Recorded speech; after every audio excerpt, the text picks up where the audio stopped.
Queen, Rolling Stone. Jajan tak kumpul kayak buat ini. Itu baru perjuangan rocker sejati. Bisa wae. Yup.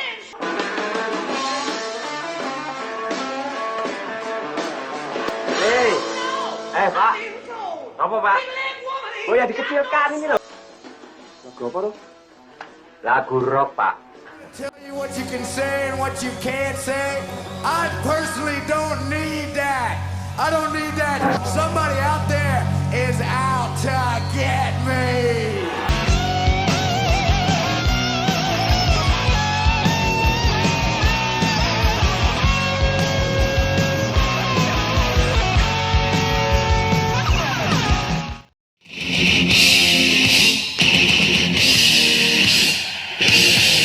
Kedatangan band legendaris Metallica telah lama dinantikan para metalhead. Sebutan bagi para penggemar setia Metallica bukan rahasia lagi. Kecintaan Jokowi pada band asal California, Amerika Serikat ini. Ketika Metallica mengguncang Jakarta di tahun 1993, Jokowi berada di antara ribuan fans yang menonton konsernya. Sampai konser, ganti semuanya. Ya, ini kekawinan dulu. Yuk. Yo, Pak.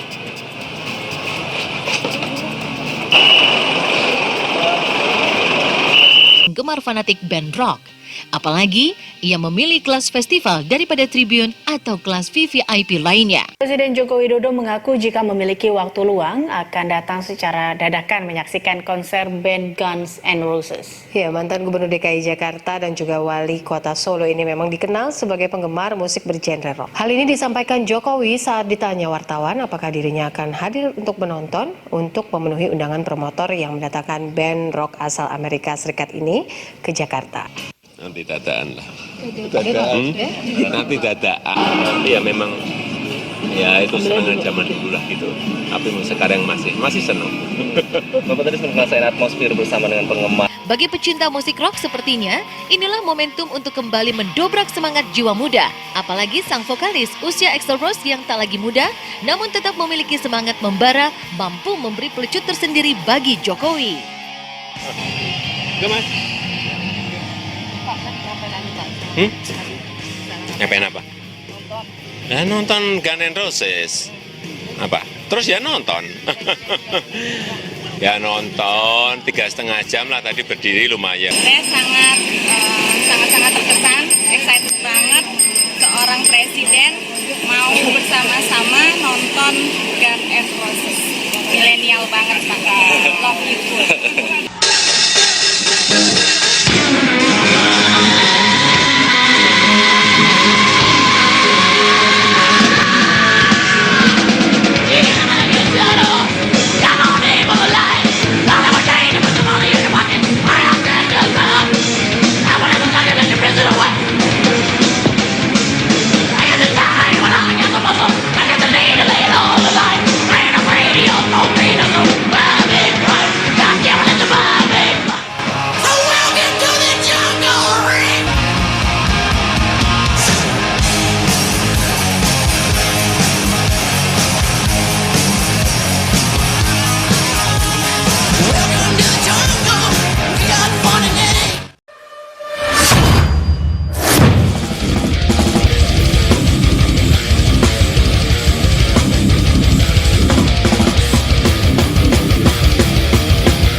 Jokowi, Presiden RI.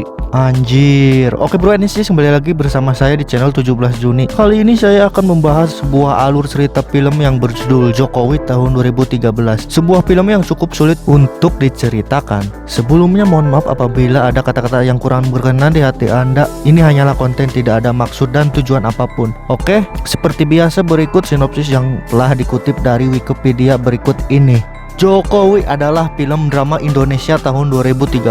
Film ini dibintangi oleh Teguh Ripnuwikana dan Prisya Nasution. Film ini dirilis pada tanggal 20 Juni 2013 untuk menyambut hari ulang tahun Gubernur DKI Jakarta Joko Widodo yang ke-52 pada tanggal 21 Juni 2013. Bersamaan dengan perayaan ulang tahun daerah khusus ibu kota Jakarta yang ke-486 pada tanggal 22 Juli 2013. Film ini disutradarai oleh Azhar Kinoi Lubis dan dibintangi oleh Prisya Nasution, Ratna Riantiarno, Ayudhya Pasha, Susilo Badar, Landung Simatu, dan dirilis pada tanggal 20 Juni 2013. Film ini adalah cerita seorang anak tukang kayu bernama Joko Widodo yang tinggal dan hidup di rumah pinggiran sungai. Masa kanak-kanak yang jauh dari istilah berkecukupan telah dilaluinya. Namun hal itu tidak menyurutkan semangat anak kampung pemburu telur bebek ini untuk meneruskan sekolahnya ke pendidikan yang lebih tinggi. Kecintaannya pada musik rock yang tetap bertahan hingga saat ia menjadi pemimpin besar nantinya itu seolah mampu memotivasi semangat hidupnya. Wow. Oke, sebelum masuk ke alur ceritanya, alangkah baiknya klik tombol subscribe terlebih dahulu. Oke, terima kasih. Let's go.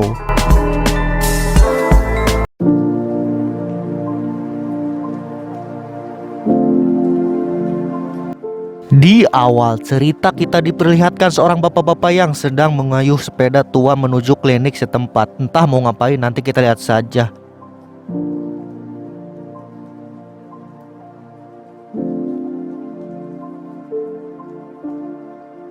Kemudian scene berpindah kepada sebuah pasar tradisional, namun tiba-tiba datang segerombolan yang mengatasnamakan aparat sipil. Kala itu datang untuk membersihkan tempat itu dari para pedagang. Istilah halusnya sih menertibkan gitu loh. Padahal dari tadi juga sudah tertib ya gak sih? Gak ada keributan terjadi ketika para oknum ini datang aja. Semuanya jadi kacau, yang tadinya bahasa halusnya menertibkan malah mengacaukan. Saat gue benci banget hal-hal yang kayak gini.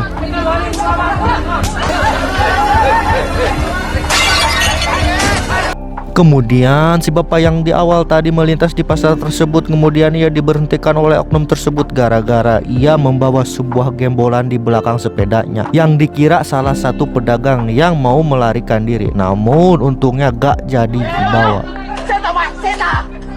Ini buktinya. Ini buat istri bapak mau melahirkan. Ya cepat Pak.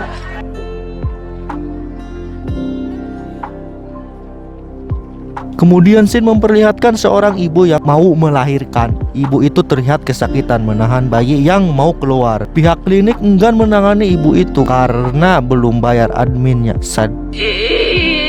Namanya saja mau melahirkan, ya seperti itu. Kan, tunggu dulu. Administrasi juga belum diurus. Kuat, Mbak.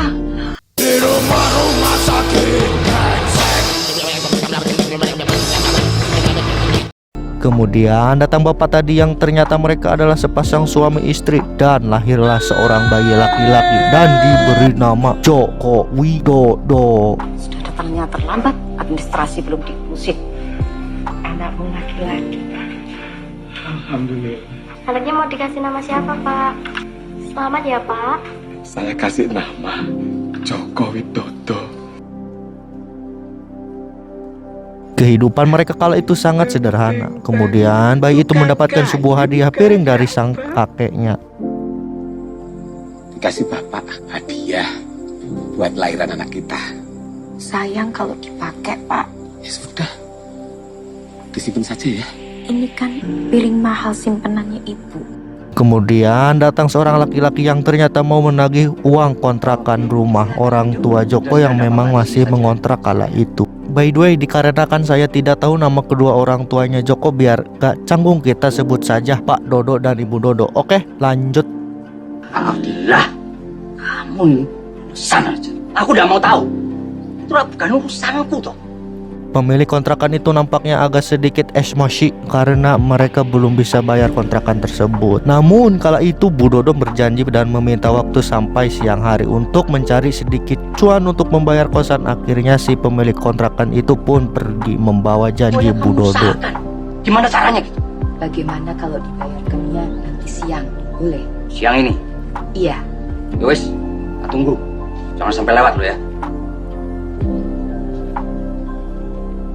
Setelah beberapa waktu berlalu, Pak Dodo akhirnya berniat menjual piring pemberiannya kakek yang di awal tadi. Pak Dodo pun bergegas pergi naik sepeda dengan harapan piringnya bisa laku terjual agar bisa membayar kontrakan tersebut. Namun, kala itu mungkin yang berada di dalam pikirannya hanya bagaimana ia harus membayar kontrakan tersebut, sehingga tidak menyadari lingkungan di sekitar, dan akhirnya Pak Dodo pun jatuh dari sepeda yang membuat piringnya pecah semua.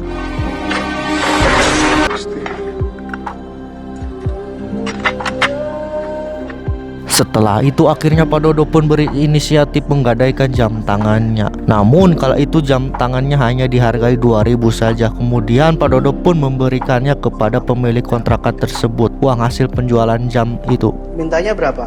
Saya butuh 5.000. Nggak bisa kalau segitu. Namun si pemilik yang keras kepala itu menolak uang kontrakan yang karena tidak dibayar sepenuhnya. Ia enggan memberi waktu atau kesempatan, yang ia berikan malah pengusiran terhadap keluarga Joko. Dah ngehe banget dia ya. Tapi kalau kamu membayar aja seperti ini, terpaksa, mau bagaimana lagi? Dan akhirnya mau tidak mau mereka meninggalkan rumah itu tanpa tahu harus kemana mereka pergi. Nggih.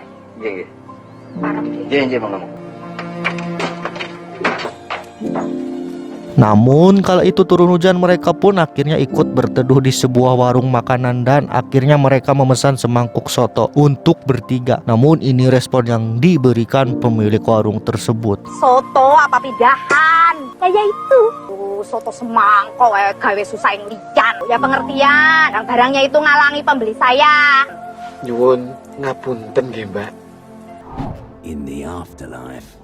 Namun kala itu datang seorang laki-laki parubaya yang mau membeli makanan juga. Awalnya si lelaki itu memperhatikan mereka bertiga. Akhirnya si lelaki itu pun melihat seorang bayi, dan setelah sedikit berbicara si lelaki itu pun menawarkan sebuah tempat tinggal sementara kepada mereka. Itu bayinya.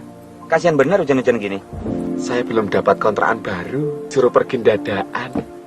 Saya ada rumah kosong. Kalau cuma rumah kecil, kalau mau. Tapi bayar belakangan. Boleh ndak? Saya belum pegang duit Kalau masalah itu gampang. Singkat cerita, kala itu pemberontakan PKI sedang terjadi. Joko yang masih kecil pun menyaksikan tindakan kekerasan PKI.